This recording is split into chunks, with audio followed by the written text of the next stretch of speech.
രാജ്യത്തെ വഖഫ് സ്വത്തുക്കൾ രജിസ്റ്റർ ചെയ്യുന്ന ഉമീദ് പോർട്ടലിൽ മുനമ്പം ഭൂമി ചേർത്തതിനാണ് കാരണം ചോദിച്ചുകൊണ്ട് കേരള വഖഫ് ബോർഡിന് കേന്ദ്ര സർക്കാർ നോട്ടീസ് അയച്ചത്.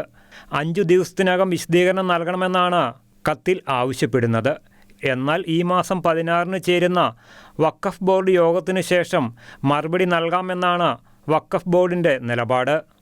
കേന്ദ്ര സർക്കാരിൻ്റെ നോട്ടീസ് ലഭിച്ചതിന് പിന്നാലെ വഖഫ് ബോർഡ് നിയമോപദേശം തേടുകയും ചെയ്തു.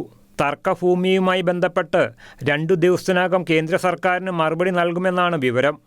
മുനമ്പത്തെ തർക്കഭൂമി വഖഫ് ബോർഡ് പ്രത്യേക അധികാരം ഉപയോഗിച്ചാണ് ഉമീദ് പോർട്ടലിൽ രജിസ്റ്റർ ചെയ്തത്.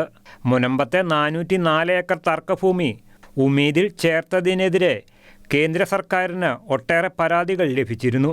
സംസ്ഥാനത്ത് UDF സർക്കാർ അധികാരമേൽക്കുന്നതിന് ദിവസങ്ങൾക്ക് മുൻപാണ് തിടുക്കപ്പെട്ട് വഖഫ് ബോർഡിൻ്റെ പ്രത്യേക അധികാരം ഉപയോഗിച്ച് മുനമ്പത്തെ ഭൂമി ഉമീദ് പോർട്ടലിൽ രജിസ്റ്റർ ചെയ്തത്. മുനമ്പത്തെ ഭൂമി പ്രശ്നം ഹൈക്കോടതിയിൽ തീർപ്പാകാതെ ഇരിക്കുന്ന വേളയിലാണ് വഖഫ് ബോർഡിൻ്റെ നടപടി ഉണ്ടായത്.